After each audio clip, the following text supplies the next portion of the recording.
La lutte toujours continue. Gilbert Magie, le célèbre journaliste de la province du Kasaï. Bonjour. Bonjour, messieurs les journalistes. Vous êtes en direct de la presse du Kasaï.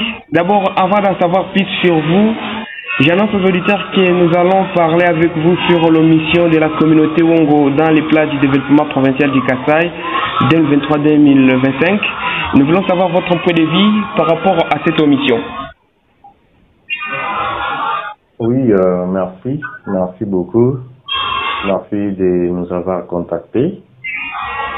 Nous avons constaté et lu les plans du développement de la province du Kasaï 2023-2027. Après avoir observé, on a constaté que plusieurs communautés autochtones de la province du Kasaï ont été remises suite à cette déception, que moi j'appelle ça déception, ou manque de respect aux grandes communautés autochtones de la province du Kasaï, cas de la communauté Baongo, qui est une grande communauté et qui fait partie de la trinité des trois communautés qui constituent la grande communauté Bakanda Baoto, notamment la communauté Kuba, la communauté Lele et la communauté Ongo. J'ai vu des communautés apparaître parmi les trois communautés, mais leur frère, la communauté Ongo, n'a pas fait partie des communautés du plan de développement de la province du Kasaï. C'est par rapport à ça que je lance un appel aux autorités de la province du Kasaï en général et à son excellence, monsieur le gouverneur Mokendi, où moi-même je contactais d'ailleurs en privé pour ce sujet, de revoir, de corriger les erreurs du gouvernement passé, parce que ce plan a été rédigé par le gouvernement Tiemi, et de respecter les communautés autochtones. La communauté Ongo, c'est une grande communauté qui prend des territoires dans la province du Kasaï. La communauté Ongo est dans les territoires des Kamonia. La communauté Ongo est dans les territoires du Lebo. Dans les territoires du Lebo, la communauté Ongo, en termes démographiques, fait partie du deuxième. Donc, elle est la deuxième communauté après la communauté Lele. Même dans l'histoire, dans les territoires du Lebo, nous reconnaissons le grand chef Kakoyi et son frère, le grand chef Kirembe, où ces deux chefs sont des mêmes clans. Donc, quand on voit la communauté Lele, on voit sa sœur, la communauté Ongo. Ce sont des communautés autochtones, sans oublier d'autres communautés qui font partie du territoire du Lebo. Alors, pour limiter et respecter le principe de la cohésion sociale ou nationale que prend le chef de l'État, Félix Antoine Tshisekedi Tshilombo, j'appelle le gouverneur, monsieur le gouverneur son excellence Mokendi, qui est un homme de Dieu, qui est un homme de la paix, de corriger les erreurs de son prédécesseur. Ce plan du développement de la province du Kasaï caractérise la division. Alors, ce n'est pas un plan à soutenir. Or, quand on va en développement, on va un changement pluridimensionnel qui prend tous les secteurs.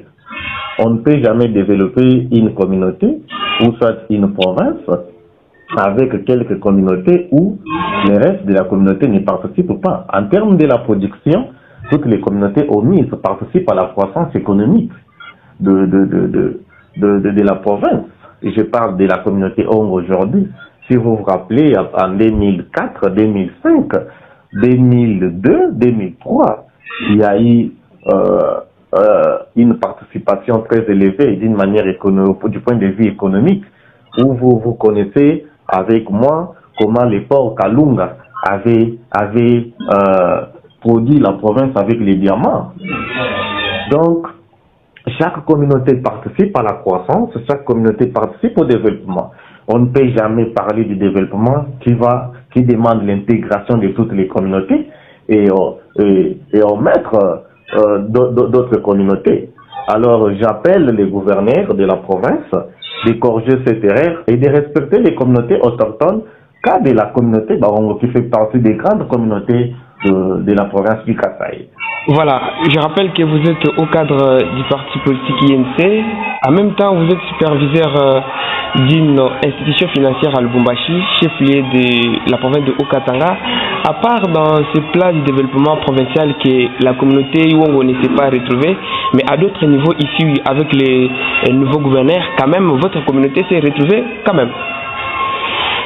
Je vous rappelle que la communauté Ongo, jusque-là, elle n'est pas représentée, mais nous comptons encore, on fait confiance au gouverneur Mukendi parce que les paniers circulent encore. La communauté Ongo, jusque-là, elle n'est pas représentée. Les gouverneurs de la province lui-même, je pense que c'est un homme de Dieu, comme je l'ai dit, c'est un homme de la paix, c'est un homme qui est venu résoudre les erreurs du passé où d'autres communautés ont été omises.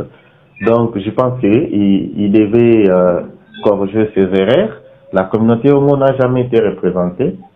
Or, si on compte les communautés autochtones, la communauté Ongo fait partie des grandes communautés. Je dis bien des grandes communautés parce que je vois sa sœur Kuba, je vois sa sœur Lélé, et je vois la communauté Ongo ne pas être représentée. Raison pour laquelle je lance l'appel au gouverneur en sorte que cette communauté soit représentée. Parce que les fils Ongo sont aussi dans des partis politiques qui pèsent aujourd'hui. Si on fait les top 6 des partis politiques qui ont du pouvoir, les fils Ongo sont là partout. Alors je pense que même si les gouverneurs parlent en termes des partis politiques, les filles et fils Ongo sont là.